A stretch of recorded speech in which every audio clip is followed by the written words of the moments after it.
Welcome back to CG शिक्षा माइडी साथ साथ जैसा कि हम लोग देख रहे हैं क्लास 10 मैथमेटिक्स का 14 चैप्टर गणितीय कथनों की जात। प्रीवियस वीडियो लेक्चर में हम लोग चतुर्भुज के बारे में जाने थे। अब उसमें चतुर्भुज का प्रकार को देखते हैं। ठीक है, चतुर्भुज का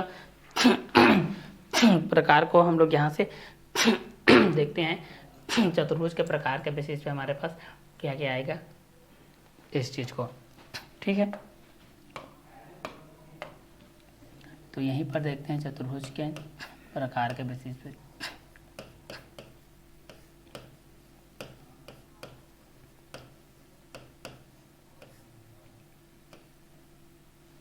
चतुर्भुज के प्रकार के बेस पे हम लोग इस चीज़ को देख लेते हैं। ठीक है, चलिए चतुर्भुज के प्रकार के बेस पे हम लोग इस चीज़ को देख लेते हैं।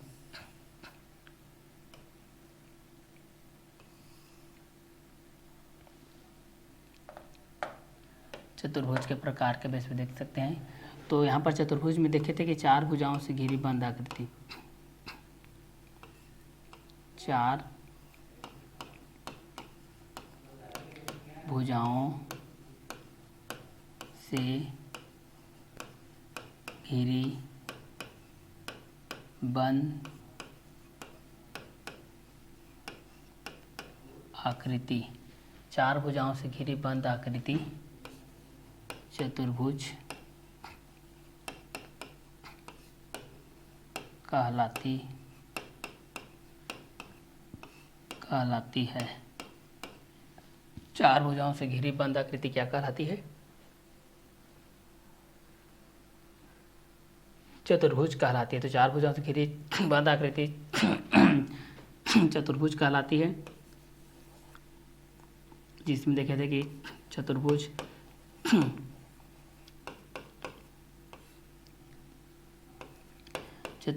एक बंद आकृति होती है, बंद आकृति होती है। चतुर्भुज के प्रकार देखते हैं।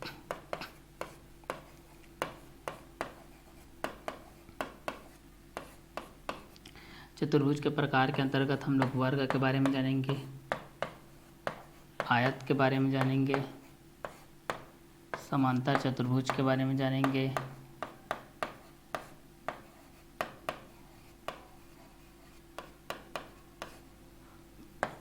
समलंब चतुर्भुज के बारे में जानेंगे,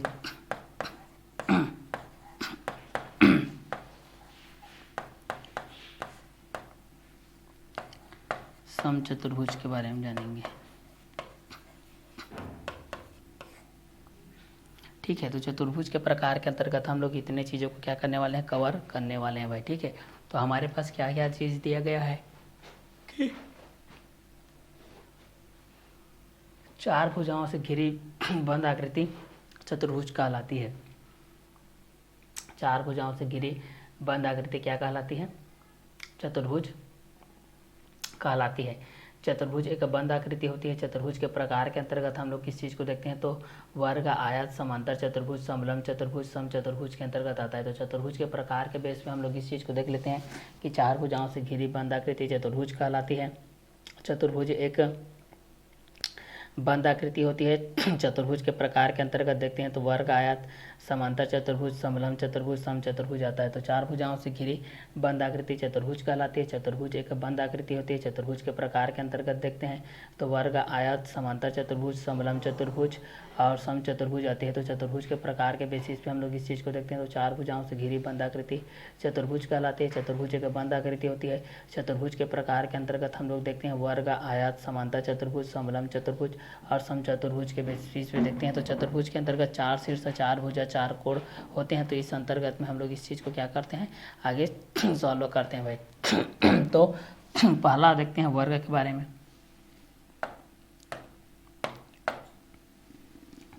पहला यहाँ से हम लोग देखते हैं वर्ग के बारे में। ठीक है, कि वर्ग के बेसिस पे हमारे पास क्या क्या कंटेंट होती है। तो वर्ग के बेसिस पे हम लोग यहाँ से देखते हैं भाई, वर्ग के बेसिस पे हमारे पास क्या क्या कंटेंट होता है। ठीक है, तो वर्ग के बेसिस पे हम लोग इस चीज़ को देखते हैं। तो वर्ग किसको कहते हैं, इस कंटेंट के अकॉर्डिंग में हम लोग इस चीज़ को देखते हैं भाई। ठीक है, तो वर्ग के बेसिस पे हमारे पास ये किसके अकॉर्डिंग होगा, इस चीज़ को हम लोग यहाँ से देखते हैं। वर्ग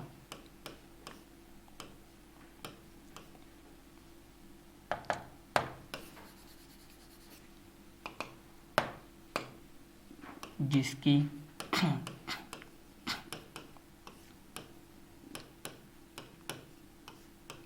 चारों भुजाएं आपस में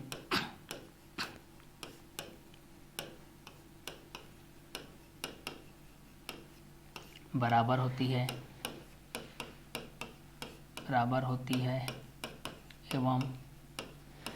एवं प्रत्येक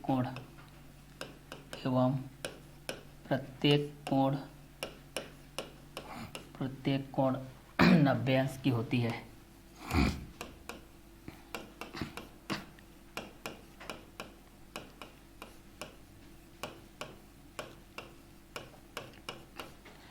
वर्ग कहलाती है।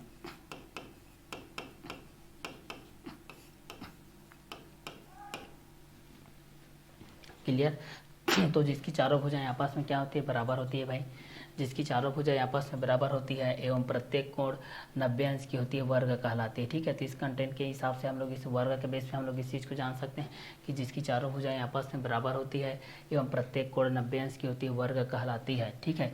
तो वर्ग में सभी भुजाएं आपस में बराबर होती है।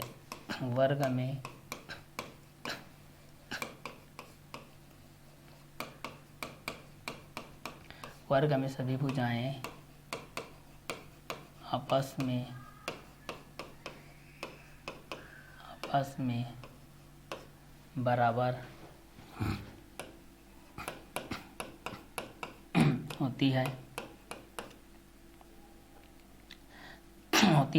और प्रत्येक कोण समकोण होती है। और प्रत्येक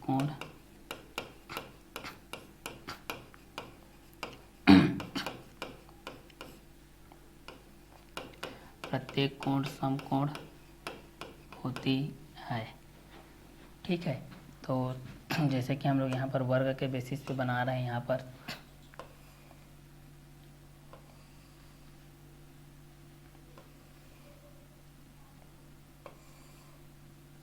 ये आप लोगों के वर्ग के बेसिस पे हो जाएगा। ठीक है। यहाँ पर अगर इस चीज़ को देखेंगे, ये ए है, ये आप लोगों का बी है, ये सी है, ये आप लोगों का डी है। यहाँ समकोण बन रहा है, देखिए।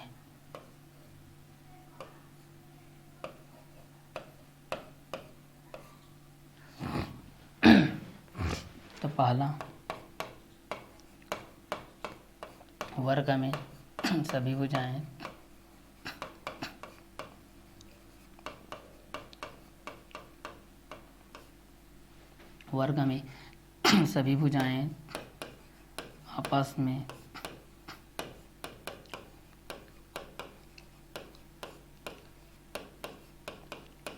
आपस में बराबर होती है। ठीक है।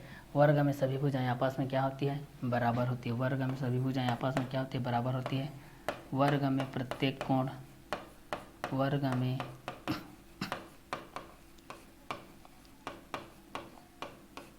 वर्ग में प्रत्येक कोण 90 अंश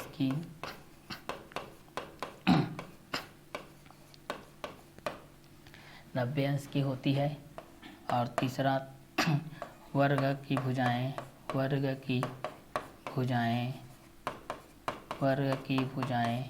यहाँ पर A B equal to B C equal to C D equal to A D होगा।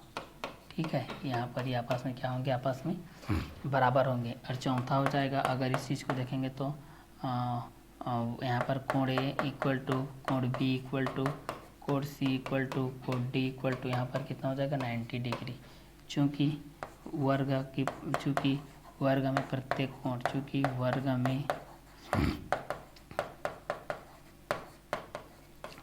प्रत्येक कोण समकोण होता है।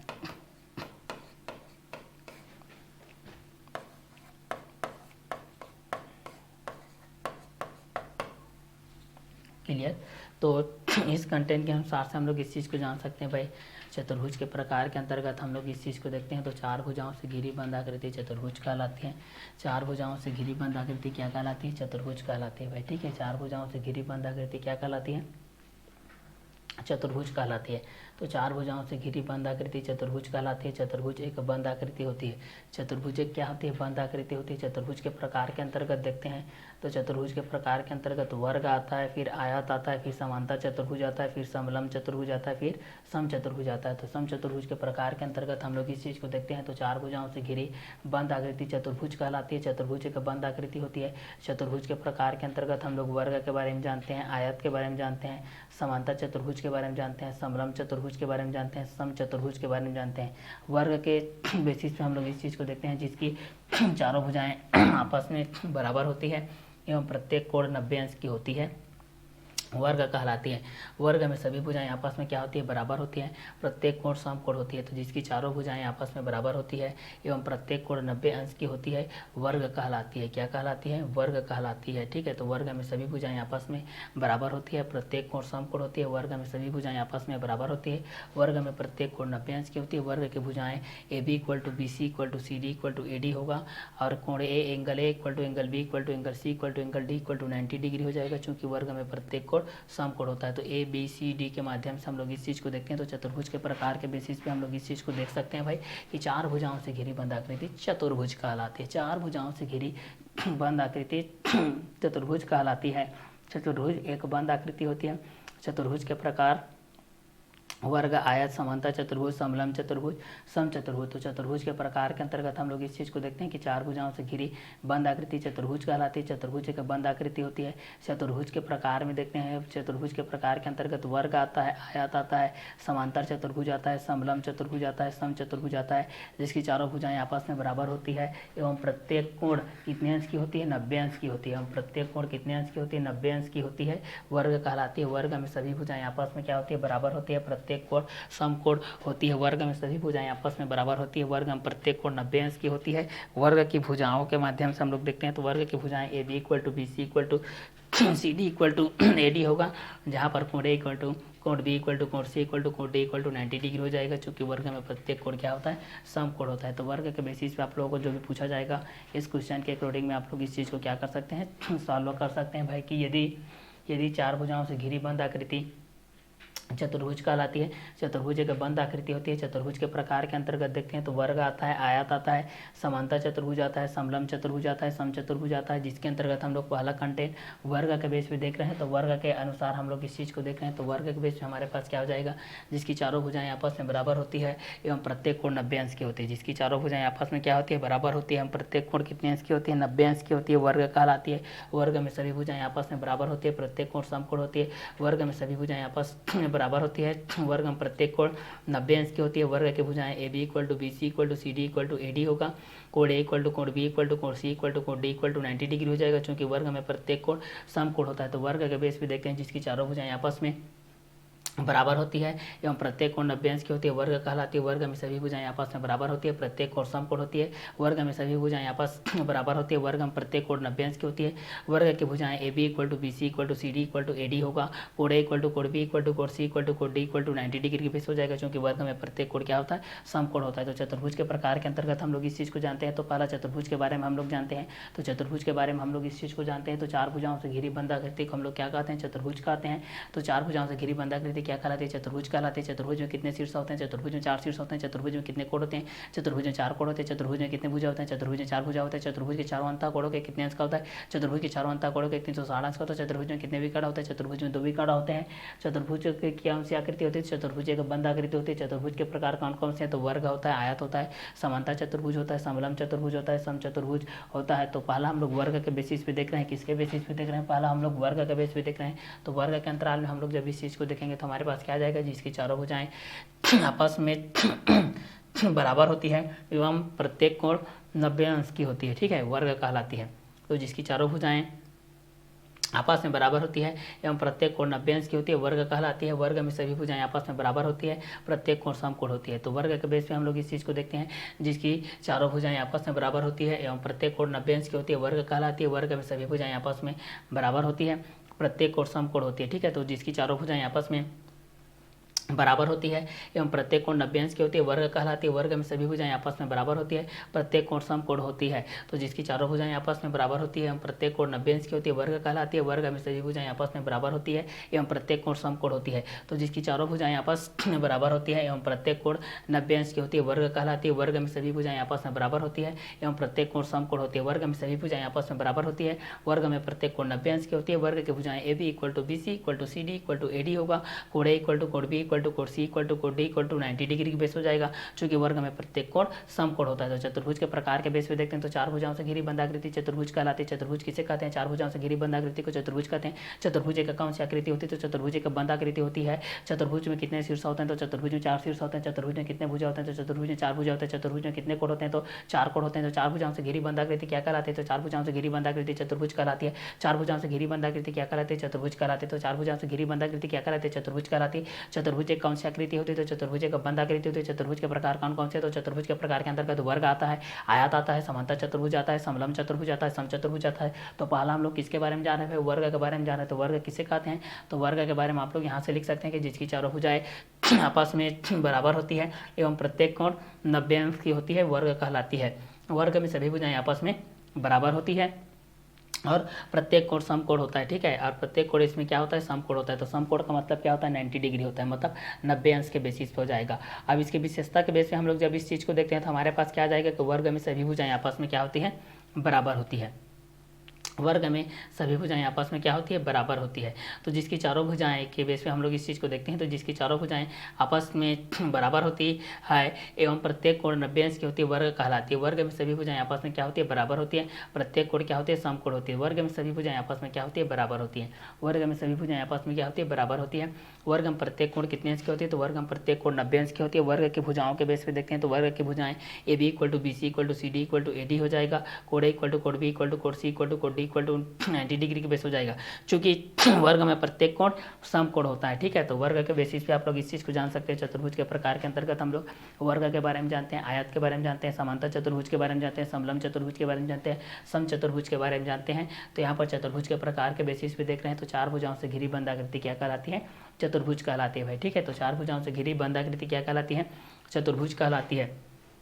चार भुजाओं से घिरी बंद आकृति क्या कहलाती है? चतुर्भुज कहलाती है। तो चार भुजाओं से घिरी बंद आकृति को हम लोग क्या कहते हैं? चतुर्भुज कहते हैं। चतुर्भुज एक बंद आकृति होती है। चतुर्भुज के प्रकार के अंतर्गत देखते हैं तो वर्ग आता है, आयत आता है, समांतर चतुर्भुज आता है, समलंब चतुर्भुज आता है, समचतुर्भुज आता है, जिसकी चारों भुजाएं आपस में बराबर होती है एवं प्रत्येक कोण 90 अंश की होती है, वर्ग कहलाती है। वर्ग में सभी भुजाएं आपस में बराबर होती है, प्रत्येक कोण समकोण होती है। वर्ग में सभी भुजाएं आपस में बराबर होती है। वर्ग में प्रत्येक कोण 90 अंश की होती है।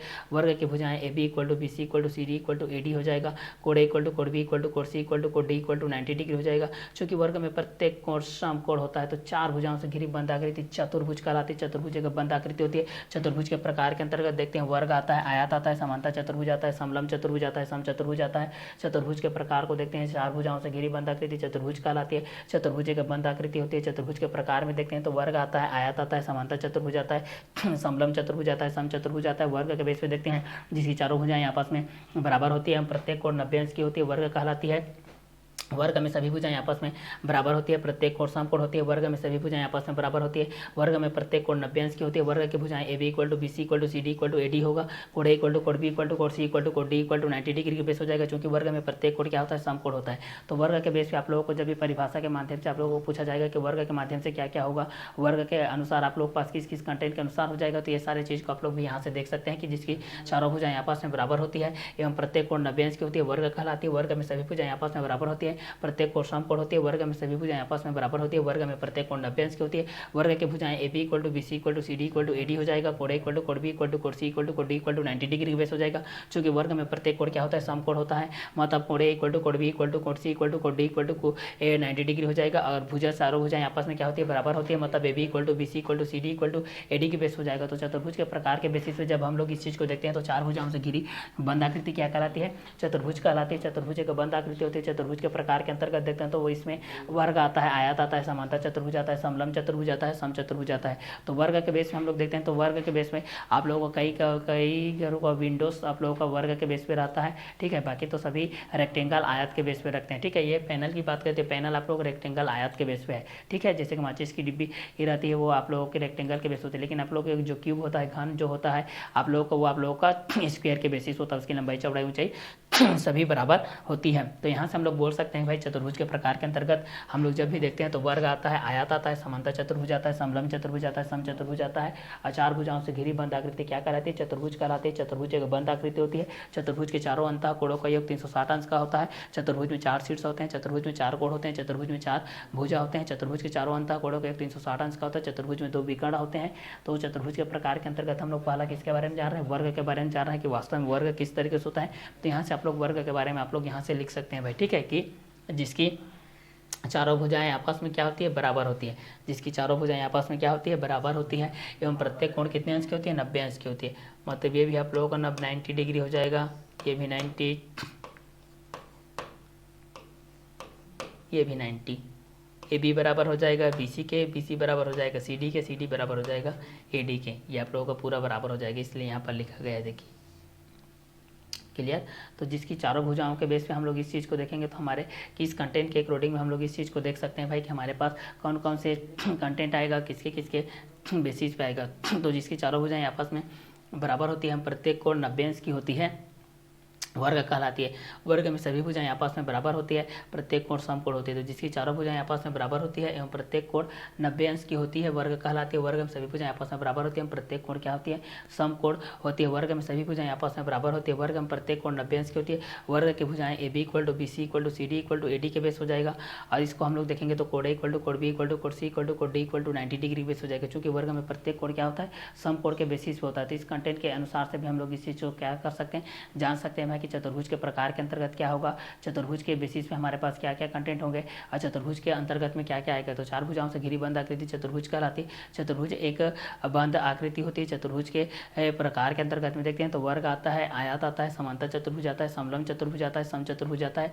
वर्ग के बेसिस पे देखते हैं तो इस कंटेंट के अनुसार हमारे पास आता है जिसकी चारों भुजाएं आपस में बराबर होती है एवं प्रत्येक कोण 90 अंश की होती है, वर्ग कहलाती है। वर्ग में सभी भुजाएं आपस में बराबर होती है एवं प्रत्येक कोण क्या होती है? समकोण होती है। वर्ग में सभी भुजाएं आपस में बराबर होती है, वर्ग में प्रत्येक कोण 90 अंश की होती है। वर्ग की भुजाएं AB = BC = CD = AD हो जाएगा। कोण A = कोण B = कोण C = कोण D = 90 डिग्री के बेस हो जाएगा, क्योंकि वर्ग में प्रत्येक कोण क्या होता है? समकोण के बेसिस पे होता है। तो चतुर्भुज के प्रकार के अंतर्गत हम लोग वर्ग के बारे में जान रहे हैं। तो वर्ग की सभी भुजाएं आपस में क्या होती है? बराबर होती है। वर्ग में प्रत्येक कोण 90 अंश की होती है, मतलब प्रत्येक कोण आप लोगों का समकोण होता है। समकोण का मान 90 अंश होता है, ना तो 90 से कम होता है, ना तो 90 से ज़्यादा होता है। तो चतुर्भुज के प्रकार के अंतर्गत हम लोग पहला वर्ग के बारे में जान गए। तो इतने में आप लोगों को वर्ग का कंटेंट आप लोग क्लियर हो जाएगी। इसमें वर्ग के बारे में आप लोग पूछा जाएगा तो आप लोग यहाँ से ईजिली बता सकते हैं कि जिसकी चारों भुजाएं आपस में बराबर होती है एवं प्रत्येक कोण 90 अंश की होती है, वर्ग कहलाती है। वर्ग में सभी भुजाएं आपस में क्या होती है? बराबर होती है एवं प्रत्येक कोण क्या होती है? समकोण होती है। वर्ग में सभी भुजाएं आपस में बराबर होती है, वर्ग में प्रत्येक कोण 90 अंश की होती है। वर्ग की भुजाएं AB = BC = CD = AD के बेसिस पे हो जाएगा। तो इस कंटेंट के अनुसार से भी आप लोग इस चीज़ को जान सकते हैं भाई कि वर्ग के बेसिस पे आपके पास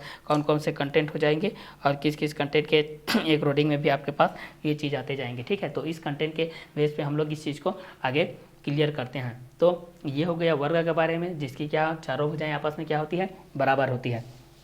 यहाँ प्रत्येक कोण कितने अंश की होती है? 90 अंश की होती है, वर्ग कहलाती है। वर्ग में सभी भुजाएं आपस में क्या होती है? बराबर होती है। प्रत्येक कोण कितने होती है? समकोण होती है। तो वर्ग में सभी भुजाएं आपस में क्या होती है? बराबर होती है। वर्ग में प्रत्येक कोण 90 अंश की होती है। वर्ग की भुजाएं AB = BC = CD = AD हो जाएगा। चौथा कोण A = कोण B = कोण C = कोण D = 90 डिग्री के बेस हो जाएगा, चूंकि वर्ग में प्रत्येक कोण क्या होता है? समकोण होता है, ठीक है। तो चतुर्भुज के प्रकार के अंतर्गत हम लोग इस चीज़ को देखते हैं तो वर्ग के बेस पे आता है, दूसरा आयत के बेस पे आता है, तीसरा समांतर चतुर्भुज के बेस पे आता है, चौथा समलंब चतुर्भुज के बेस पे आता है, पांचवा आप लोग समचतुर्भुज के बेस पे आता है। चतुर्भुज के प्रकार में देखते हैं तो चार भुजाओं से घिरी बंधाकृति चतुर्भुज कहलाती है। चतुर्भुज एक बंधाकृति होती है। चतुर्भुज के प्रकार में देखते हैं तो वर्ग आता है, आयत आता है, समांतर चतुर्भुज आता है, समलंब चतुर्भुज आता है, समचतुर्भुज आता है। वर्ग के बेस पे देखते हैं तो जिसकी चारों भुजाएं आपस में बराबर होती है एवं प्रत्येक कोण 90 अंश की होती है, वर्ग कहलाती है।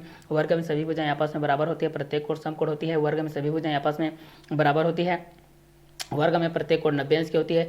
वर्ग की भुजाएं A B equal to B C equal to C D equal to A D हो जाएगा। कोण ए इक्वल टू कोण बी इक्वल टू कोण सी इक्वल टू कोण डी इक्वल टू 90 डिग्री की बेस हो जाएगा, क्योंकि वर्ग में प्रत्येक कोण क्या होता है, समकोण होता है। तो पहला चतुर्भुज के प्रकार के अंतर्गत हम लोग वर्ग के बारे में जाने।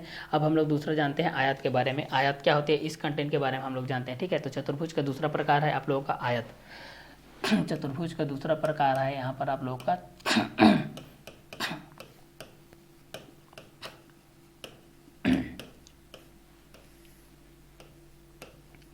दूसरा हम लोग जानते हैं आयत के बारे में। आयत को बोला जाता है रेक्टेंगल।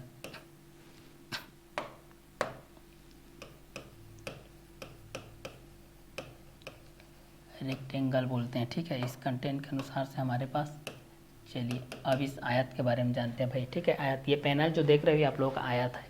ठीक है, जो भी विंडोज रहता है, जो भी कमरा रहता है, वो आप लोगों के आयत के बेसिस पर रहता है। ठीक है, आयत के बेस रहता है रेक्टेंगल, जिसकी आमने सामने की भुजा क्या होती है, बराबर होती है। तो आयत जिसकी आमने सामने की भुजा आपस में बराबर होती है।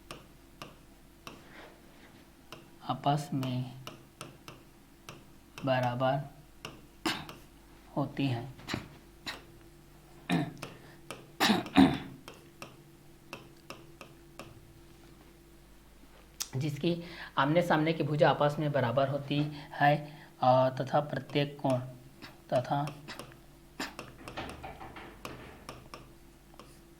तथा प्रत्येक कोण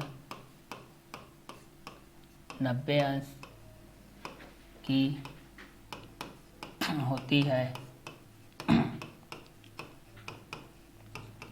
आयत कहलाती है। आयत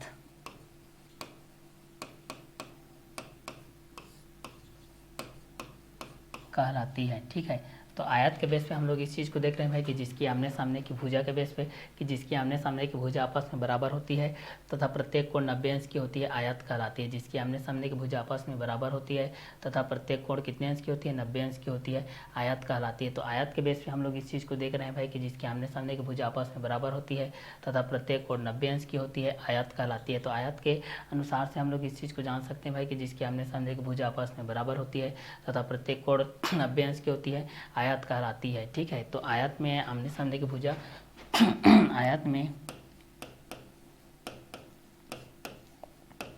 आयत में भी प्रत्येक कोण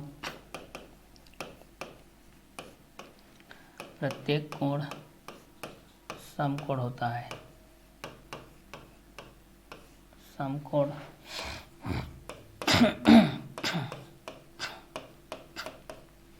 समकोण होता है।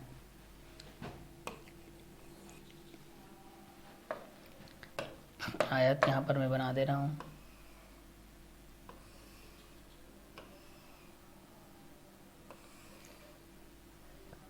ये आयत है, देखिए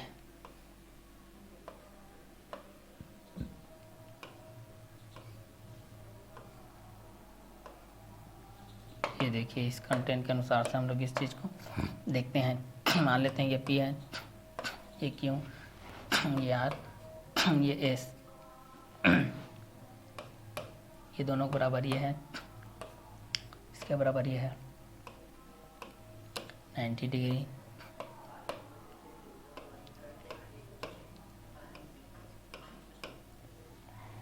ये भी 90 डिग्री हो जाएगा। तो आयत के बेस पे हम लोग इस चीज़ को देखते हैं कि जिसकी आमने सामने की भुजा आपस में बराबर होती है तथा प्रत्येक कोण 90 अंश की होती है, आयत कहलाती है। आयत में भी प्रत्येक कोण समकोण होता है। ठीक है, तो जिसकी आमने सामने की भुजा आपस में बराबर होती है तथा प्रत्येक कोण 90 अंश की होती है, आयत कहलाती है। आयत में भी प्रत्येक कोण क्या होता है, समकोण होता है। आयत में भी प्रत्येक कोण क्या होता है, समकोण होता है। तो यहाँ पर देख सकते हैं पहला आयत में आमने सामने की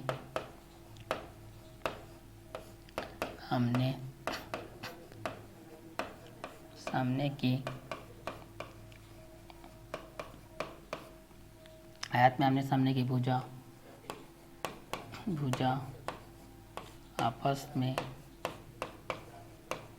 बराबर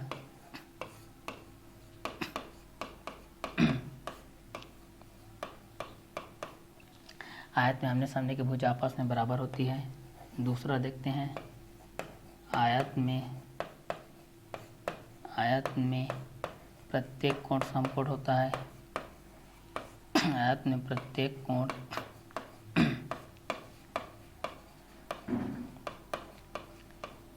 समकोण होता है। तीसरा देखते हैं, आयत में भुजाएं, आयत में उनकी आमने सामने की भुजाएं, आयत में उनकी आमने सामने की भुजाएं, आमने सामने की भुजाएं PS बराबर हो जाएगा QR और PQ बराबर हो जाएगा RS। ठीक है। आयत में प्रत्येक कोण समकोण होता है। आयत में प्रत्येक कोण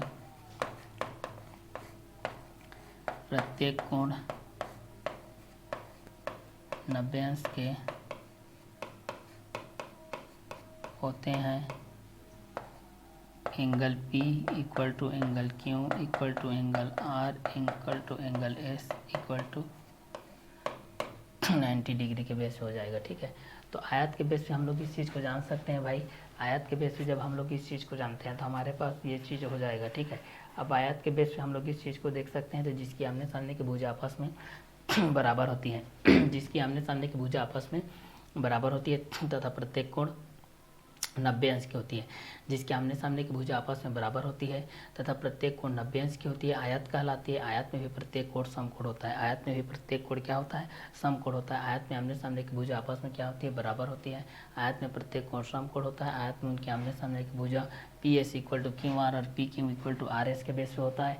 और आयत में प्रत्येक कोण 90 अंश के होते हैं। कोण P इक्वल टू कोण Q इक्वल टू कोण R इक्वल टू कोण S इक्वल टू 90 डिग्री के बेस पे हो जाएगा। अब इस चीज़ को आगे हम लोग यहाँ पर बढ़ाते हैं तो हमारे पास क्या हो जाता है? आयत का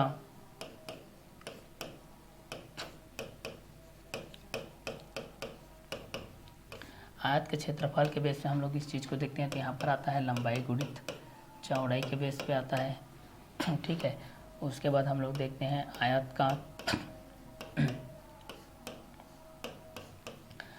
का परिमाप के बेस पे हम लोग इस चीज़ को देखते हैं तो यहाँ पर होता है 2 ब्रैकेट में होता है लंबाई प्लस चौड़ाई होता है, लेंथ प्लस ब्रीथ के बेस पे होता है। ठीक है। इस कंटेंट के अनुसार से भी हम लोग इस चीज़ को देख सकते हैं। ठीक है। तो यहाँ से रेक्टेंगल किसको बोलते हैं तो समझ गए कि जिसके आमने सामने की भुजा आपस में क्या होती है? बराबर होती है, वो आप लोग रेक्टेंगल कहलाती है आयत। तो जिसके आमने सामने की भुजा आपस में बराबर होती है तथा प्रत्येक कोण 90 अंश की होती है, आयत कहलाती है। आयत में भी प्रत्येक कोण समकोण होता है। तो जिसकी आमने सामने की भुजा आपस में बराबर होती है तथा प्रत्येक कोण 90 अंश की होती है, आयत कहलाती है। आयत में भी प्रत्येक कोण समकोण होता है। आयत में आमने सामने की भुजा आपस में बराबर होती है। आयत में प्रत्येक कोण समकोण होता है।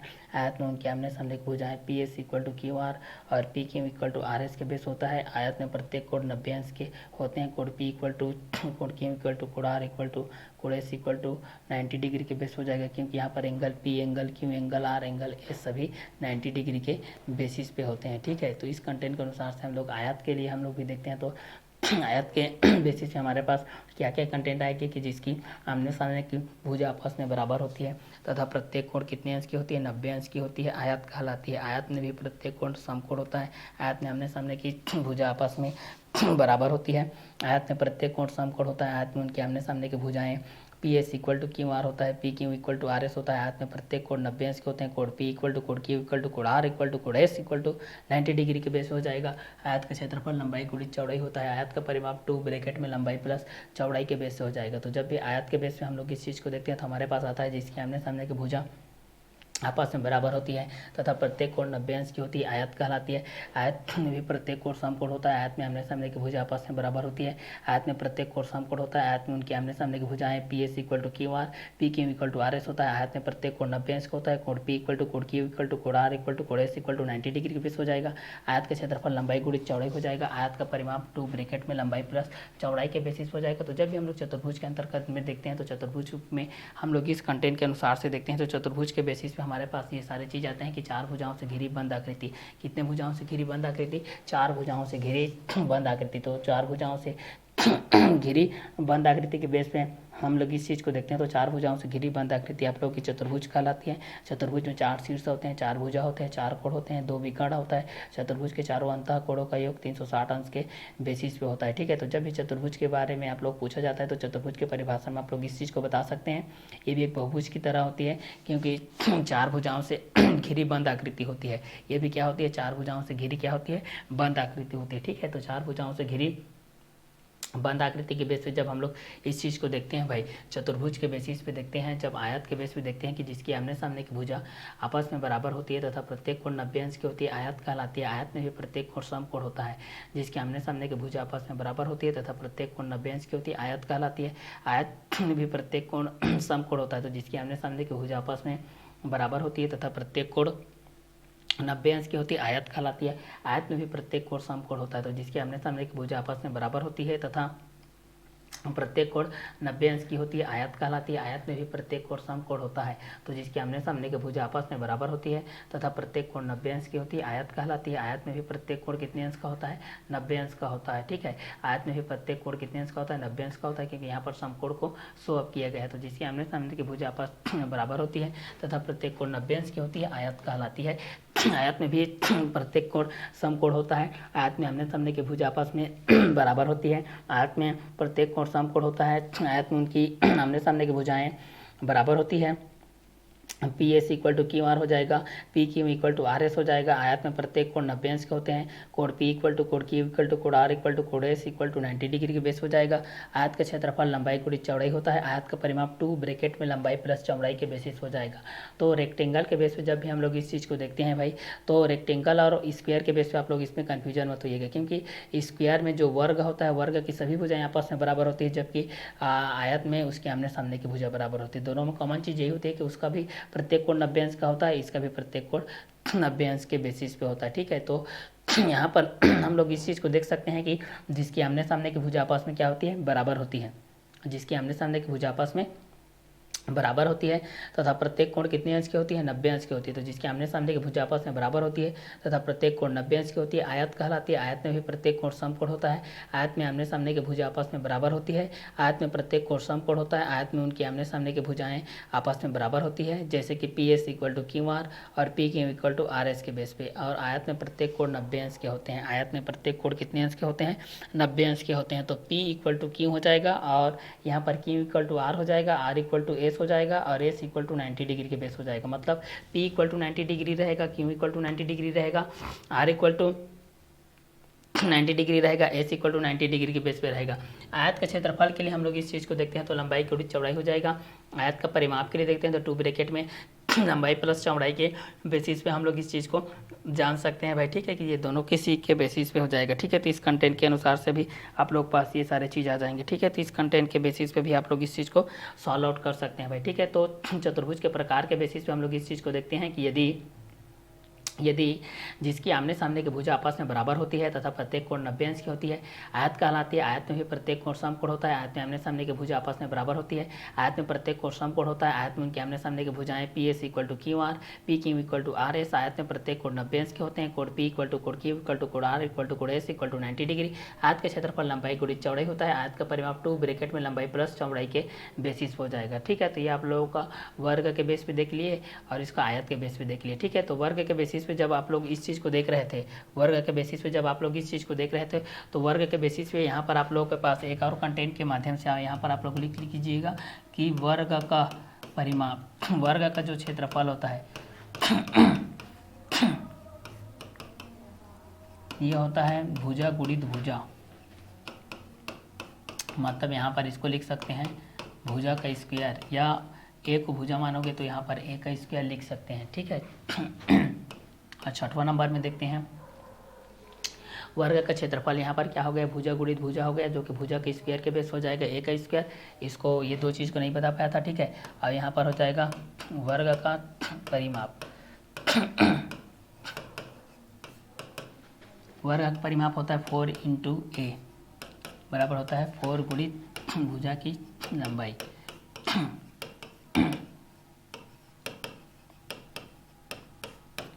ठीक है। तो यहाँ पर आप लोग इस चीज़ को देख सकते हैं, ठीक है, कि जिसकी चारों भुजाएं आपस में बराबर होती है एवं प्रत्येक कोण 90 अंश की होती है, वर्ग कहलाती है। वर्ग में सभी भुजाएं आपस में बराबर होती है, प्रत्येक कोण समकोण होती है। वर्ग में सभी भुजाएं आपस में बराबर होती है, वर्ग में प्रत्येक कोण 90 अंश की होती है। वर्ग की भुजाएं A B equal to B C equal to C D equal to A D के बेस हो जाएगा, और कोण ए इक्वल टू कोण बी इक्वल टू कोण सी इक्वल टू कोण D equal to 90 degree base हो जाएगा, क्योंकि वर्ग में प्रत्येक कोण समकोण होता है। वर्ग का परिमाप 4 इंटू ए हो जाएगा, 4 इंटू भुजा की लंबाई हो जाएगा, वर्ग का क्षेत्रफल भुजा गुणित भुजा के बेस हो जाएगा। अब यहाँ से मैं बता रहा हूँ आयत के बेस पे जिसकी आमने सामने की भुजा आपस में बराबर होती है, तथा प्रत्येक कोण 90 अंश की होती है, आयत कहलाती है। आयत में भी प्रत्येक कोण समकोण होता है। आयत में आमने सामने की भुजा आपस में क्या होती है, बराबर होती है। आयत में प्रत्येक कोण समकोण होता है।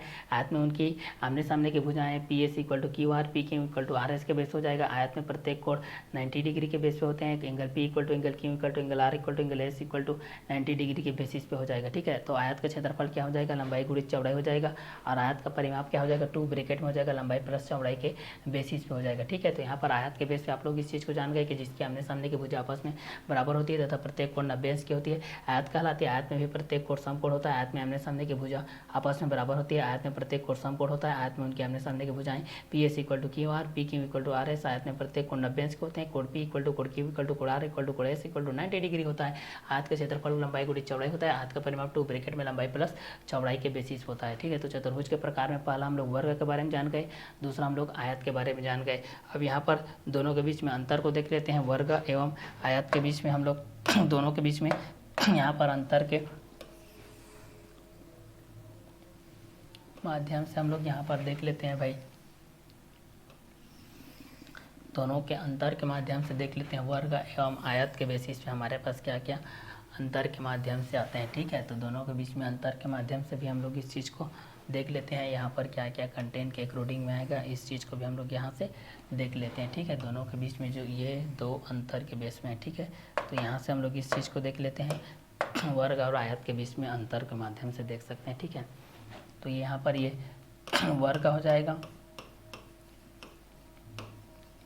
जिसको हम लोग स्क्वायर बोलते हैं, और ये आप लोगों का आयत हो जाएगा,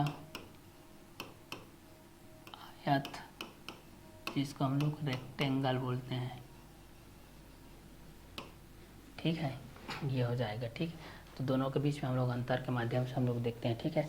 अंतर के माध्यम से हम लोग इस चीज़ को देख लेते हैं भाई, वर्ग के माध्यम से क्या होता है और आयत के माध्यम से क्या होता है, ठीक है। स्क्वायर के माध्यम से क्या होता है और रेक्टेंगल के माध्यम से क्या होता है, इस चीज़ को हम लोग यहाँ से देख लेते हैं। स्क्वायर के बेसिस पे क्या होगा और रेक्टेंगल के बेसिस पे क्या होगा, ये दोनों चीज़ों को हम लोग यहाँ से क्या कर लेते हैं, देख लेते हैं। तो रेक्टेंगल के बेसिस पे क्या हो जाएगा, इस चीज़ को देख लेते हैं, और स्क्वायर के बेसिस पे क्या हो जाएगा, इस चीज़ को भी हम लोग यहाँ से क्या कर लेते हैं, देख लेते हैं भाई, ठीक है। तो चलिए इन दोनों कंटेंट के अनुसार से हम लोग इस चीज़ को 1 बाय 1 करके देखते चले जाते हैं, ठीक है। तो चलिए यहाँ से हम लोग इस चीज़ को देखते हैं भाई। तो पहला इसका भी क्रमांक के बेस पे है,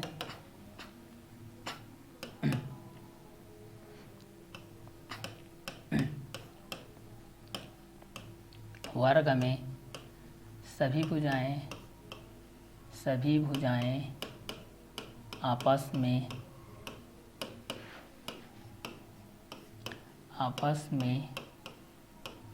बराबर होती है, ठीक है। देखिए वर्ग की बात कर रहे हैं हम लोग, किसकी बात कर रहे हैं, वर्ग की बात कर रहे हैं। तो वर्ग में सभी भुजाएं आपस में क्या होती है, बराबर होती है। वर्ग में सभी भुजाएं आपस में क्या होती है, बराबर होती है। तो वर्ग में सभी भुजाएं आपस में बराबर होती है। तो इस कंटेंट के अनुसार से हम लोग इस चीज़ को जान सकते हैं भाई कि वर्ग में सभी भुजाएं आपस में क्या होती है, बराबर होती है। तो वर्ग में सभी भुजाएं आपस में क्या होती है, बराबर होती है। जबकि हम लोग आयत के बेस पे देखते हैं, तो आयत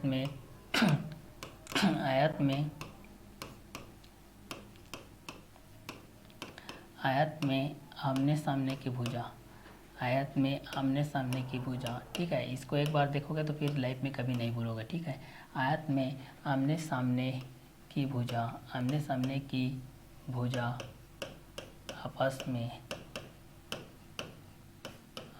में बराबर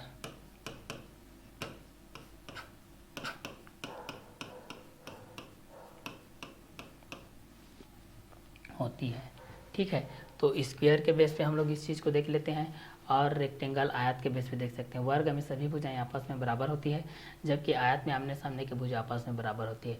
वर्ग में सभी भुजाएं आपस में बराबर होती है, जबकि आयत में आमने सामने की भुजा आपस में क्या होती है, बराबर होती है। तो वर्ग के बेसिस पे हम लोग इस चीज़ को देख लेते हैं कि वर्ग में सभी भुजाएं आपस में बराबर होती है और आयत में आमने सामने की भुजा आपस में क्या होती है, बराबर होती है। तो एक को हम लोग स्क्वायर के बेस पे देख सकते हैं और एक को हम लोग रेक्टेंगल के बेस पे देख सकते हैं। एक को हम लोग स्क्वायर के बेस पे देख सकते हैं और एक को हम लोग इसके बेस पे देख सकते हैं, रेक्टेंगल के बेस पे देख सकते हैं। ठीक है, तो रेक्टेंगल के बेस पे हमारे पास क्या आएगा, इस चीज़ को जान सकते हैं, और स्क्वायर के बेस पे क्या आएगा, इस चीज़ को हम लोग यहाँ से जान सकते हैं भाई। ठीक है, तो वर्ग में हम लोग इस चीज़ को देखते हैं।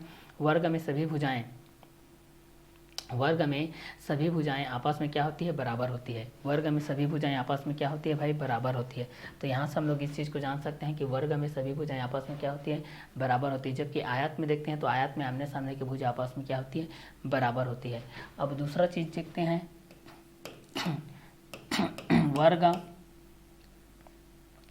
वर्ग में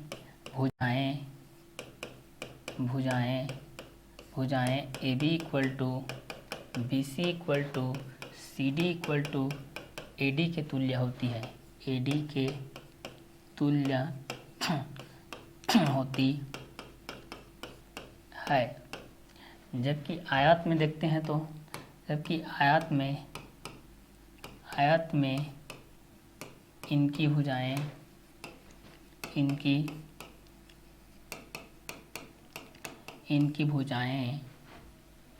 ए D equal to B C होता है और A B equal to C D होता है। ठीक है, यहाँ से सी डी के तुल्य होती है, तुल्य होती है। तो वर्ग के बेस पे हम लोग इस चीज़ को देख सकते हैं भाई, वर्ग के बेस पे कि वर्ग में सभी भुजाएं आपस में बराबर होती है।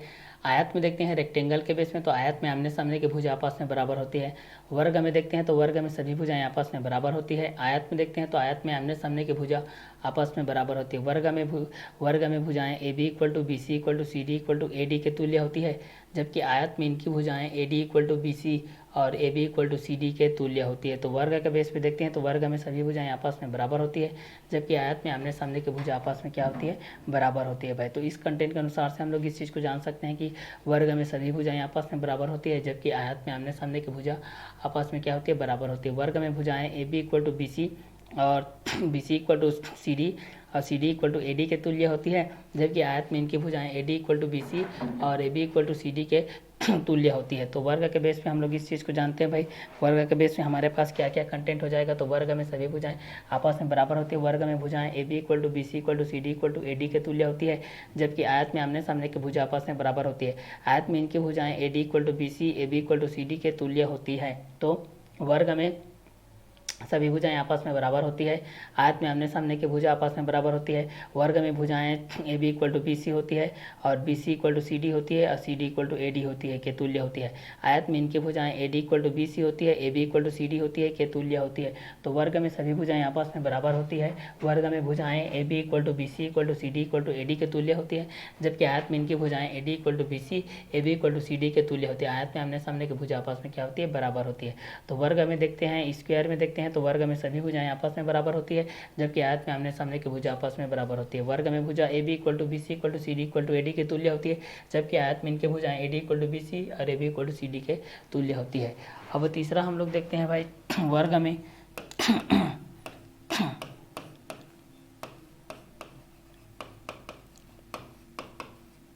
वर्ग में प्रत्येक कोण समकोण होता है, समकोण होता है। तो यहाँ पर भी लिख सकते हैं हम लोग तीसरा में, आयत में भी प्रत्येक कोण आयत में भी प्रत्येक कोण आयत में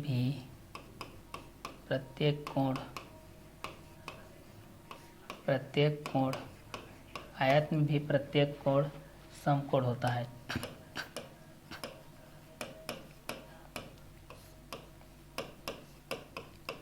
समकोण होता है। आयत में भी प्रत्येक कोण समकोण होता है। चौथा प्रत्येक कोण, इसमें प्रत्येक कोण 90 अंश के होते हैं। इसमें प्रत्येक कोण 90 अंश के होते हैं। इसमें प्रत्येक कोण 90 अंश के होते हैं। इसमें प्रत्येक कोण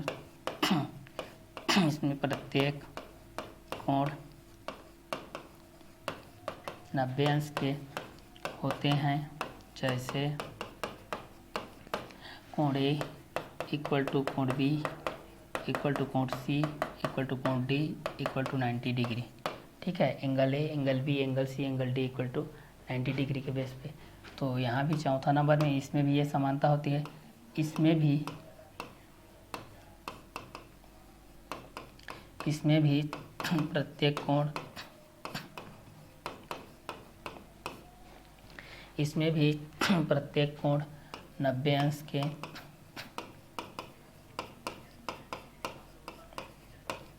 90 अंश के होते हैं। जैसे इसमें भी angle A equal to angle B equal to angle C equal to angle D equal to 90 degree. Clear? तो ये आप लोगों के बेस हो जाएगा। तो वर्ग में सभी भुजाएं आपस में क्या होती है? बराबर होती है। जबकि आयत में आमने सामने की भुजा बराबर होती है। वर्ग में भुजा A B equal to B C equal to C D equal to A D के तुल्य होती है। जबकि आयत में इनकी भुजाएं A D equal to B C, A B equal to C D के तुल्य होती है। वर्ग में प्रत्येक कोण समकोण होता है। जबकि आयत में प्रत्येक कोण समकोण होता है। वर्ग में प्रत्येक कोण 90 अंश के होते हैं। जैसे कोण ए इक्वल टू कोण बी इक्वल टू कोण सी इक्वल टू कोण डी इक्वल टू 90 डिग्री। जबकि आयत में भी प्रत्येक कोण 90 अंश के होते हैं। जैसे कोण ए इक्वल टू कोण बी इक्वल टू कोण सी इक्वल टू कोण डी इक्वल टू 90 डिग्री। अब पांचवा देखते हैं, वर्ग का क्षेत्रफल। वर्ग का क्षेत्रफल भुजा गुणित भुजा होता है। भुजा गुणित भुजा होता है। ठीक है, वर्ग का क्षेत्रफल हम लोग इस चीज़ को देखते हैं तो भुजा गुणित भुजा के माध्यम से होता है। वर्ग का क्षेत्रफल क्या होता है? भुजा गुणित भुजा के माध्यम से होता है। ठीक है, तो यहाँ से हम लोग आयत के बेस पे हम लोग इस चीज़ को देखते हैं भाई। तो यहाँ पर हम लोग इस चीज़ को देख लेते हैं, आयत का क्षेत्रफल।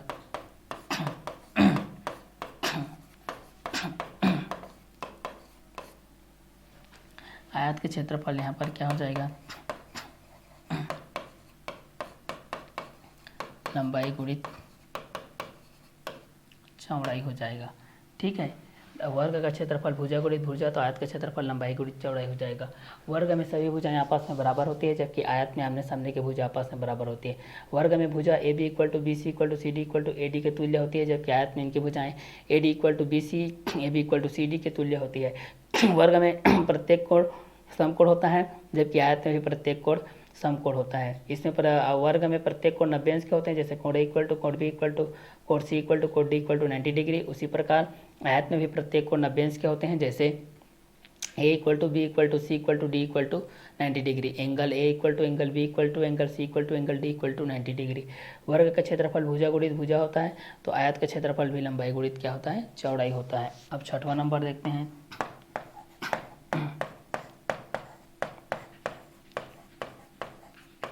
वर्ग का परिमाप होता है 4 इंटू ए होता है। जहाँ ए भुजा की लंबाई है, जहाँ ए भुजा की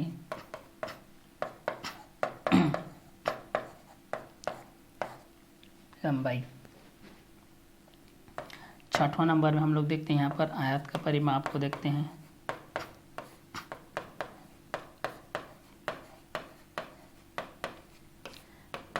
आयत का परिमाप क्या होता है? तो 2 ब्रैकेट में होता है लेंथ प्लस ब्रीथ। 2 ब्रैकेट लंबाई गुणित चौड़ाई होता है। मतलब 2 ब्रैकेट में लेंथ प्लस ब्रीथ इस बेस पे होता है।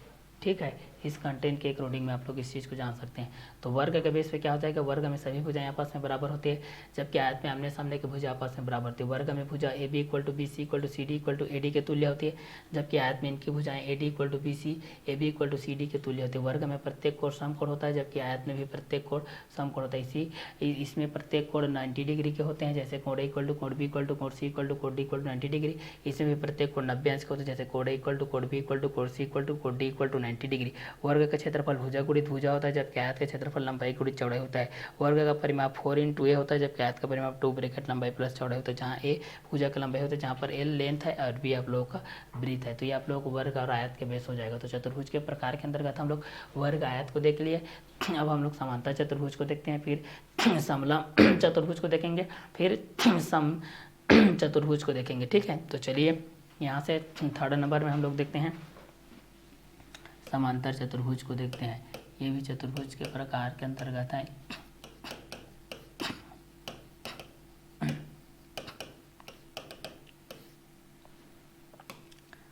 समांतर चतुर्भुज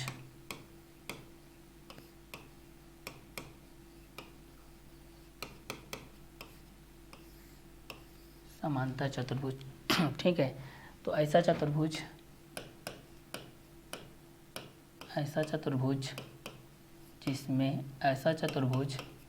जिसमें भुजाओं का दोनों युग्म ऐसा चतुर्भुज जिसमें भुजाओं का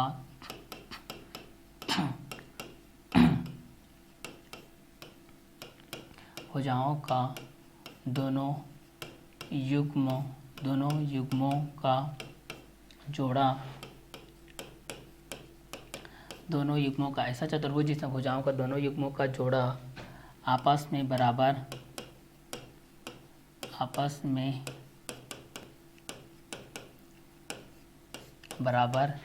एवं समांतर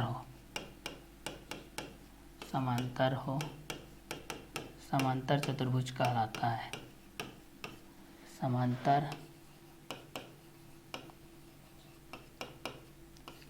चतुर्भुज कहलाता है। क्या कहलाता है? समांतर चतुर्भुज कहलाता है। ठीक है, तो ये आप लोग समांतर चतुर्भुज के बेसिस हो जाएगा। तो ऐसा चतुर्भुज जिसमें भुजाओं का दोनों युग्म का जोड़ा आपस में बराबर एवं समांतर हो समांतर चतुर्भुज कहलाता है। तो ऐसा चतुर्भुज जिसमें भुजाओं का दोनों युग्मों का जोड़ा आपस में बराबर एवं समांतर हो समांतर चतुर्भुज कहलाता है। तो आप लोगों को पूछा जाएगा कि समांतर चतुर्भुज क्या है, तो समांतर चतुर्भुज के बेसिस पे आप लोग इस चीज़ को बता सकते हैं कि ऐसा चतुर्भुज जिसमें भुजाओं का दोनों युग्मों का जोड़ा आपस में बराबर हो एवं समांतर हो समांतर चतुर्भुज कहलाता है। समांतर चतुर्भुज कहलाता है। समांतर चतुर्भुज में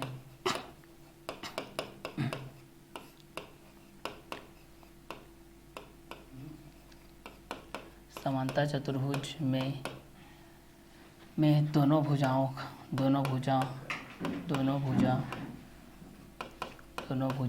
समांतर चतुर्भुज में दोनों भुजा आपस में बराबर ठीक है, समांतर चतुर्भुज में दोनों भुजा आपस में बराबर एवं समांतर होते हैं। इस चतुर्भुज में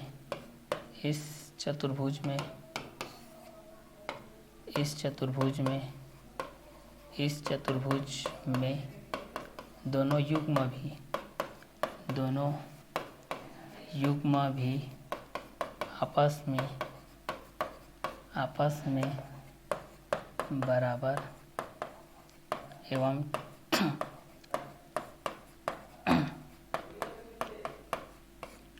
समांतर होते हैं।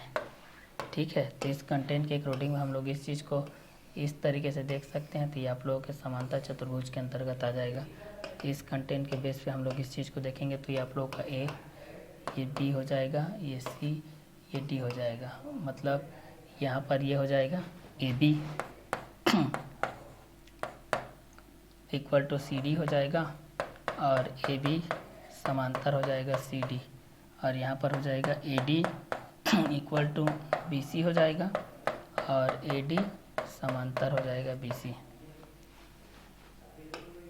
ये इस कंटेंट के अकॉर्डिंग में आप लोगों के पास आ जाएगा। ठीक है, तो यहाँ पर समांतर चतुर्भुज के बेस पे देखते हैं तो ऐसा चतुर्भुज जिसमें भुजाओं का दोनों युग्मों का जोड़ा आपस में बराबर एवं समांतर हो, समांतर चतुर्भुज कहलाता है। क्या चतुर्भुज कहलाता है? ये आप लोग समांतर चतुर्भुज कहलाता है। ठीक है, तो ऐसा चतुर्भुज जिसमें भुजाओं का दोनों युग्मों का जोड़ा आपस में बराबर एवं समांतर हो, समांतर चतुर्भुज कहलाता है। तो ऐसा चतुर्भुज जिसमें भुजाओं का दोनों युग्मों का जोड़ा आपस में बराबर एवं समांतर हो, समांतर चतुर्भुज कहलाता है। समांतर चतुर्भुज में दोनों भुजा आपस में बराबर एवं समांतर होते हैं। तो ऐसा चतुर्भुज जिसमें भुजाओं का दोनों युग्मों का जोड़ा आपस में बराबर एवं समांतर हो, समांतर चतुर्भुज कहलाता है। समांतर चतुर्भुज में दोनों भुजा आपस में बराबर एवं समांतर होते हैं।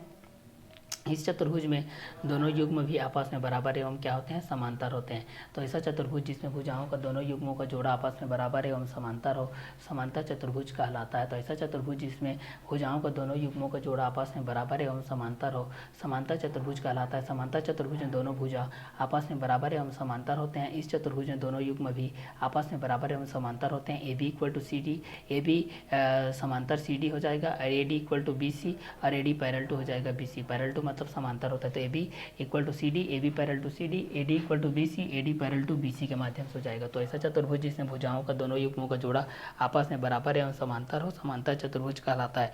समांतर चतुर्भुज में दोनों भुजा आपस में बराबर एवं समांतर होते हैं। इस चतुर्भुज में दोनों युग्म भी आपस में बराबर एवं क्या होते हैं? समांतर होते हैं। तो ये समांतर चतुर्भुज के अंतर्गत आता है। चतुर्भुज के प्रकार में हम लोग किसके अंतर्गत आता है? ये आप लोगों का समांतर चतुर्भुज के अंतर्गत आता है। तो जब भी समांतर चतुर्भुज के बेस पे आप लोग पढ़ेंगे तो ऐसा चतुर्भुज जिसमें भुजाओं को दोनों युग्मों का जोड़ा आपस में बराबर एवं समांतर, समांतर चतुर्भुज कहलाता है। समांतर चतुर्भुज में दोनों भुजा आपस में बराबर एवं समांतर होते हैं। इस चतुर्भुज में दोनों युग्म भी आपस में बराबर एवं समांतर होते हैं। A B equal to C D, A B A parallel to C D और यहाँ पर A D equal to B C और ए डी पैरेलल टू हो जाएगा बी सी के माध्यम से हो जाएगा। तो ऐसा चतुर्भुज जिसमें भुजाओं का दोनों युग्मों का जोड़ा आपस में बराबर एवं समांतर हो, समांतर चतुर्भुज कहलाता है। तो समांतर चतुर्भुज का परिभाषा आप लोगों को पूछा जाएगा तो समांतर चतुर्भुज के आप लोग पहचानने के लिए भी आएगा, आइडेंटिफाई के लिए। तो आप लोग इस तरीके से पहचान सकते हैं भाई कि ऐसा चतुर्भुज जिसमें भुजाओं का दोनों युग्मों का जोड़ा आपस में बराबर एवं समांतर हो, समांतर चतुर्भुज कहलाता है। समांतर चतुर्भुज में दोनों भुज आपस में बराबर एवं समांतर होते हैं। इस चतुर्भुज में दोनों युग्म भी आपस में बराबर एवं क्या होते हैं? समांतर होते हैं। ठीक है, तो इस कंटेंट के अनुसार से आप लोगों का थर्ड हो जाएगा समांतर चतुर्भुज। तो ऐसा चतुर्भुज जिसमें भुजाओं का दोनों युग्मों का जोड़ा आपस में बराबर एवं समांतर हो, समांतर चतुर्भुज कहलाता है। समांतर चतुर्भुज में दोनों भुज आपस में बराबर एवं समांतर होते हैं। इस चतुर्भुज में दोनों युग्म भी आपस में बराबर एवं समांतर होते हैं। तो ऐसा चतुर्भुज जिसमें भुजाओं का दोनों युग्मों का जोड़ा आपस में बराबर एवं समांतर हो, समांतर चतुर्भुज कहलाता है। समांतर चतुर्भुज दोनों भुज आपस में बराबर एवं समांतर होते हैं। इस चतुर्भुज में दोनों युग्म भी आपस में भी बराबर एवं समांतर होते हैं। तो ऐसा चतुर्भुज जिसमें भुजाओं का दोनों युग्मों का जोड़ा आपस में बराबर एवं समांतर हो, समांतर चतुर्भुज कहलाता है। समांतर चतुर्भुज में दोनों भुजा आपस में बराबर एवं समांतर होते हैं। इस चतुर्भुज में दोनों भुजा दोनों युग्मों की आपस में क्या होती है? बराबर होती है एवं क्या होती है? समांतर होती है। तो थर्ड कंटेंट के अनुसार से समांतर चतुर्भुज के बारे में पढ़े, जिसमें ऐसा चतुर्भुज जिसमें भुजाओं का दोनों युग्मों का जोड़ा आपस में बराबर एवं समांतर हो, समांतर चतुर्भुज कहलाता है। समांतर चतुर्भुज में दोनों भुजा आपस में बराबर एवं समांतर होते हैं। इस चतुर्भुज में दोनों युग्म भी आपस में बराबर एवं समांतर होते हैं। A B equal to C D, A B parallel to C D, A D equal to B C हो जाएगा, ए डी इक्वल टू हो जाएगा A D parallel to B C के माध्यम से हो जाएगा। अब तीसरा चौथा कंटेंट के माध्यम से देखते हैं। चौथा हमारे पास जो चतुर्भुज के प्रकार में आता है, चौथा जो होता है वो समलम, समलम चतुर्भुज होता है। ये होता है हमारे पास समलम चतुर्भुज के बेस पे होता है। ठीक है, इसको हम लोग समलम चतुर्भुज के माध्यम से बोल। ठीक है, तो समलम चतुर्भुज ऐसा चतुर्भुज ऐसा चतुर्भुज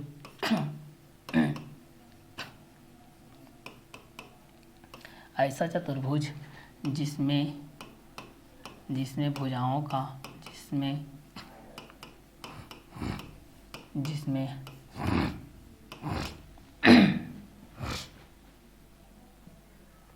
ऐसा चतुर्भुज जिसमें भुजाओं का केवल एक युग्म आपस में बराबर एवं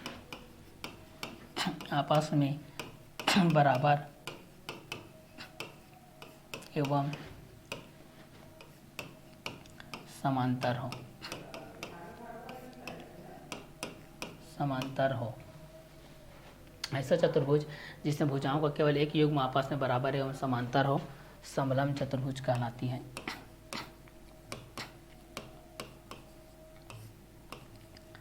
समलम चतुर्भुज कहलाती है। ठीक है, तो ऐसा चतुर्भुज जिसमें भुजाओं का केवल एक युग्म आपस में बराबर एवं समांतर हो समलम चतुर्भुज कहलाती है। ठीक है, तो ऐसा चतुर्भुज जिसमें भुजाओं का केवल एक युग्म आपस में बराबर एवं समांतर हो समलम चतुर्भुज कहलाती है।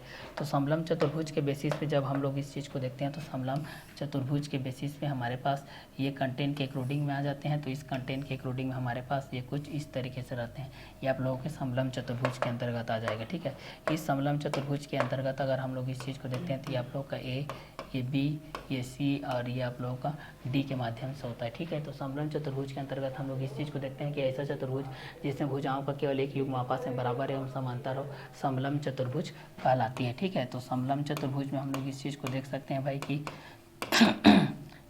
समलम चतुर्भुज में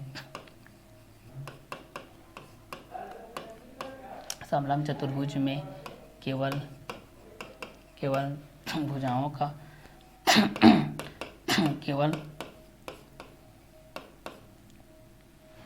समलम चतुर्भुज में केवल भुजाओं का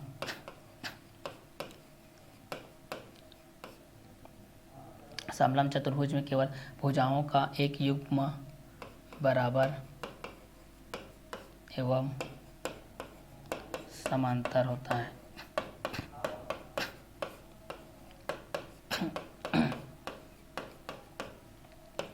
दूसरा देखते हैं, मान लेते हैं कि A B parallel to C D होगा या A B equal to C D होगा, या फिर यह हो जाएगा A D parallel to B C होगा, या फिर A D equal to B C होगा।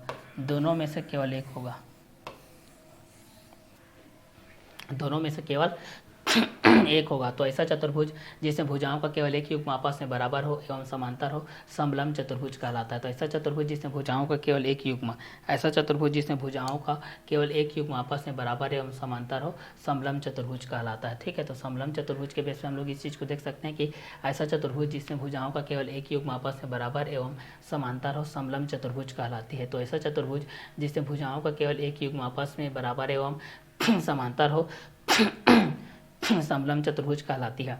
समलम चतुर्भुज में केवल भुजाओं का एक युग्म बराबर एवं समांतर होता है। A B parallel to C D या A B equal to C D हो जाएगा, या A D parallel to B C या A D equal to B C के बेस हो जाएगा। ये आप लोगों का समलम चतुर्भुज हो जाएगा। तो समलम चतुर्भुज के बेस पे देखते हैं तो ऐसा चतुर्भुज जिससे भुजाओं का केवल एक युग्म आपस में बराबर एवं समांतर हो समलम चतुर्भुज कहलाती है। ठीक है, तो ऐसा चतुर्भुज जिसमें भुजाओं का केवल एक युग्म आपस में बराबर एवं समांतर हो समलम चतुर्भुज कहलाती है। तो ऐसा चतुर्भुज जिसमें भुजाओं का केवल एक युग्म आपस में बराबर एवं समांतर हो समलम चतुर्भुज कहलाती है। तो ऐसा चतुर्भुज जिसमें भुजाओं का केवल एक युग्म आपस में बराबर एवं समांतर हो समलम चतुर्भुज कहलाती है।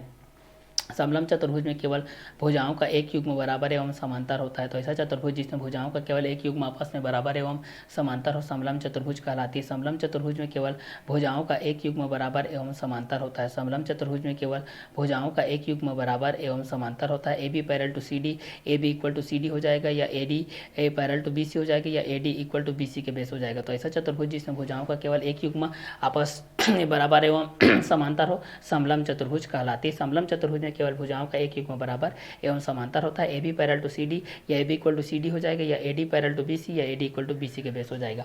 अब पांचवा कंटेंट के बेस पे हम लोग इस चीज़ को देखते हैं सम चतुर्भुज के बेस पे। इसको हम लोग सम चतुर्भुज के बेस पे देखते हैं। ठीक है,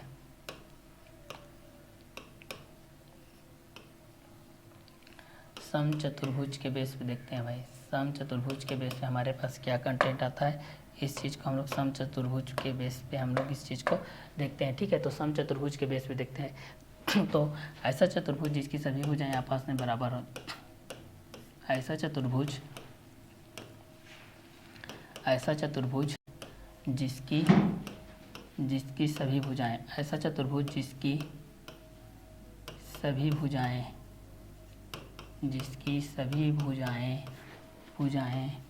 आपस में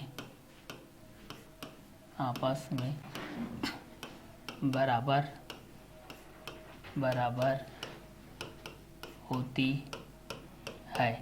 ऐसा चतुर्भुज जिसकी सभी भुजाएं आपस में बराबर होती है सम चतुर्भुज कहलाती है। सम चतुर्भुज कहलाती है।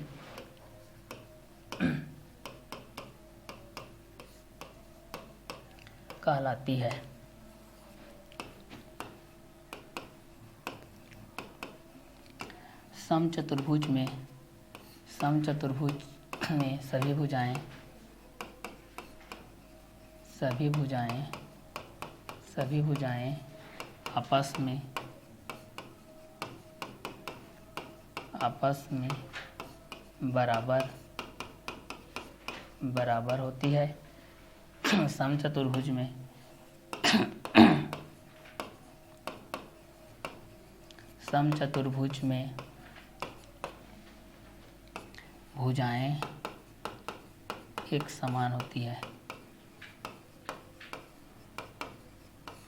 एक समान होती है। ठीक है। तो ऐसा चतुर्भुज जिसकी सभी भुजाएं आपस में बराबर होती है सम चतुर्भुज कहलाती है। तो ऐसा चतुर्भुज जिसकी सभी भुजाएं आपस में बराबर होती है सम चतुर्भुज कहलाती है। तो ऐसा चतुर्भुज जिसकी सभी भुजाएं आपस में बराबर होती है सम चतुर्भुज कहलाती है। सम चतुर्भुज में सभी भुजाएं आपस में बराबर होती है। सम चतुर्भुज में भुजाएं एक समान होती है। जैसे कि हम लोग इसको इस कंटेंट के माध्यम से हम लोग इस तरीके से जान सकते हैं कि आप लोग पी है तो ये क्यों हो जाएगा, ये आर ये एस हो जाएगा। तो पी क्यों Q R S P S के बेस हो जाएगा। तो मतलब पी क्यों इक्वल टू क्या हो जाएगा, क्यू आर हो जाएगा इक्वल टू आर एस हो जाएगा इक्वल टू एस पी के माध्यम से हो जाएगा। क्लियर। तो ऐसा चतुर्भुज जिसकी सभी भुजाएं आपस में बराबर होती है सम चतुर्भुज कहलाती है। सम चतुर्भुज में सभी भुजाएं आपस में बराबर होती है। सम चतुर्भुज में भुजाएं क्या होती है, एक समान होती है। तो ऐसा चतुर्भुज जिसकी सभी भुजाएं आपस में बराबर होती है सम चतुर्भुज कहलाती है। सम चतुर्भुज में सभी भुजाएं आपस में बराबर होती है। सम चतुर्भुज में भुजाएं एक समान होती है। तो ये आप लोगों के चतुर्भुज के बेसिस हो जाएगा जब ऐसा चतुर्भुज जिसकी सभी भुजाएं आपस में बराबर होती है सम चतुर्भुज कहलाती है। सम चतुर्भुज में सभी भुजाएं आपस में बराबर होती है। सम चतुर्भुज में भुजाएं क्या होती है, एक समान होती है। ठीक है। तो ऐसा चतुर्भुज जिसकी सभी भुजाएं आपस में बराबर होती है सम चतुर्भुज कहलाती है। सम चतुर्भुज में सभी भुजाएं आपस में बराबर होती है। सम चतुर्भुज में भुजाएं एक समान होती है। तो ऐसा चतुर्भुज जिसकी सभी भुजाएं आपस में बराबर होती है सम चतुर्भुज कहलाती है। सम चतुर्भुज में सभी भुजाएं आपस में बराबर होती है। सम चतुर्भुज में भुजाएं एक समान होती है। ऐसा चतुर्भुज जिसकी सभी भुजाएं आपस में बराबर होती है सम चतुर्भुज कहलाती है। सम चतुर्भुज में सभी भुजाएं आपस में बराबर होती है। सम चतुर्भुज में भुजाएं एक समान होती है। तो ऐसा चतुर्भुज जिसकी सभी भुजाएं आपस में बराबर होती है सम चतुर्भुज कहलाती है। सम चतुर्भुज में सभी भुजाएं आपस में बराबर होती है। सम चतुर्भुज में भुजाएं एक समान होती है। तो जैसे कि P Q equal to Q R equal to R S equal to S P के माध्यम से। तो ऐसा चतुर्भुज जिसकी सभी भुजाएं आपस में बराबर होती है सम चतुर्भुज कहलाती है। सम चतुर्भुज में सभी भुजाएं आपस में बराबर होती है। सम चतुर्भुज में भुजाएं क्या होती है, एक समान होती है। तो ऐसा चतुर्भुज जिसकी सभी भुजाएं आपस में बराबर होती है सम चतुर्भुज कहलाती है। सम चतुर्भुज में सभी भुजाएं आपस में क्या होती है बराबर होती है। तो सम चतुर्भुज में भुजाएं एक समान होती है। तो इस कंटेंट के हिसाब से भी आप लोग इस सम चतुर्भुज के माध्यम से जान सकते हैं। तो ऐसा चतुर्भुज जिसकी सभी भुजाएं आपस में बराबर होती है सम चतुर्भुज कहलाती है। सम चतुर्भुज में सभी भुजाएं आपस में बराबर होती है। सम चतुर्भुज में भुजाएं भी क्या होती है, एक समान होती है। तो इस कंटेंट के अनुसार से भी हम लोग इस चीज़ को क्या कर सकते हैं, जान सकते हैं भाई कि ये दोनों किस किस कंटेंट के अकॉर्डिंग में रहेंगे और किसके बेसिस पे रहेंगे। तो इस कंटेंट के अनुसार से हम लोग इस चीज़ को जानते हैं। तो क्वेश्चन नंबर 3 बेस पे बताइए कि निम्न कथन सत्य है या असत्य, उत्तर का कारण लिखें।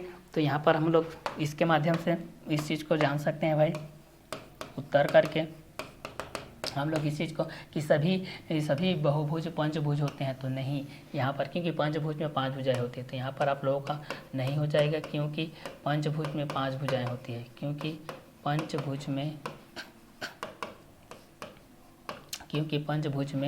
5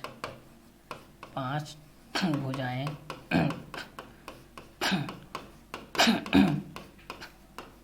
होती है। पंचभुज में 5 भुजाएं होती है। ठीक है। दूसरा, ये तो पहला हो गया। दूसरा का देखते हैं, सभी षडभुज बहुभुज होते हैं। तो हाँ, यहाँ पर हो जाएगा सभी षडभुज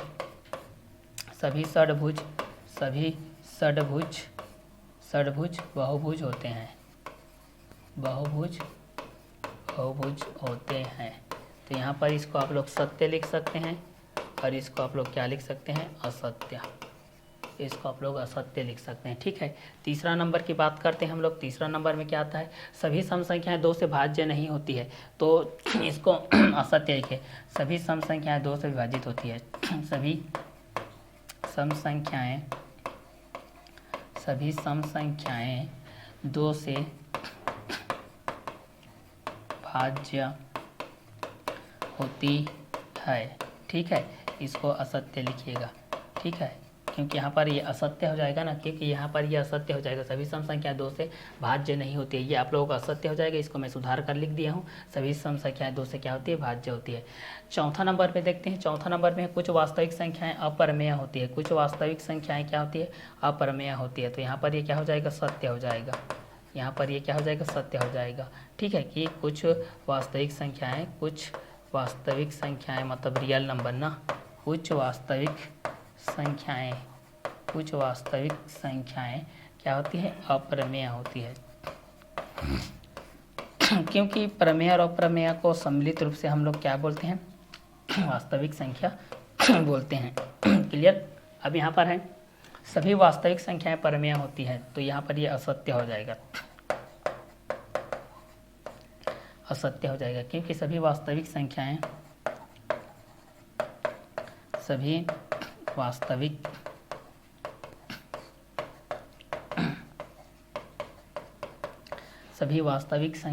परमेय नहीं होती।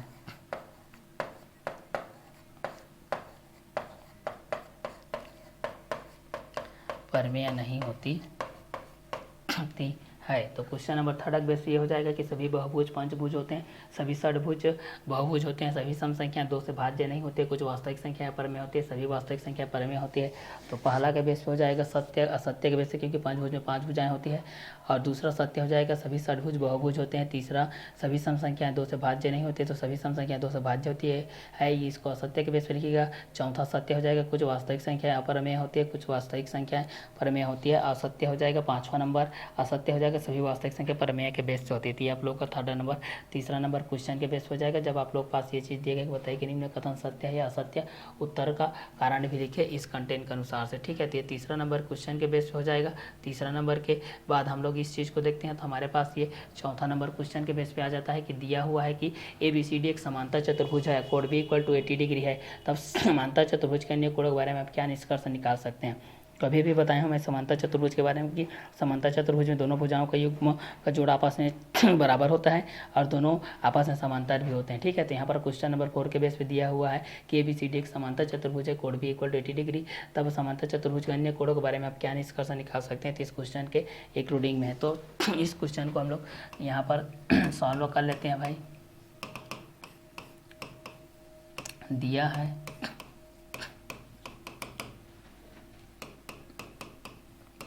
ABCD एक समांतर चतुर्भुज है, एक समांतर चतुर्भुज है। ABCD एक समांतर चतुर्भुज है जहाँ कोण भी इक्वल टू दिया गया है 80 डिग्री। तब समांतर चतुर्भुज के अन्य कोणों के बारे में हम लोग, तो ABCD के बारे में हम लोग यहाँ से निकाल सकते हैं। भाई समांतर चतुर्भुज के बेस पे दिए गए A है, ये B है, ये C है, ये D है। अगर ये आप लोगों का 80 डिग्री के बेस पे है, ठीक है, तो यहाँ पर भी ये भी आप लोगों का 80 डिग्री के बेस पे हो जाएगा। तब यहाँ पर हम लोग इस चीज़ को निकाल सकते हैं। तो चूँकि हम जानते हैं कि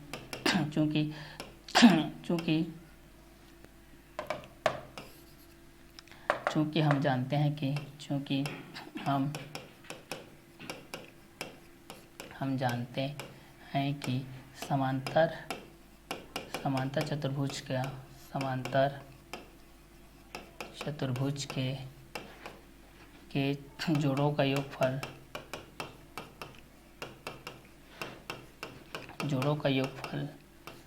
180 अंश होता है, इसलिए angle A plus angle B equal to हो जाएगा 180 डिग्री। तो यहाँ से हो जाएगा angle A plus angle B का वैल्यू कितना दिया गया 80 डिग्री। 80 डिग्री इक्वल टू हो जाएगा 180 डिग्री, इसलिए एंगल A इक्वल टू हो जाएगा 180 डिग्री माइनस 80 डिग्री हो जाएगा।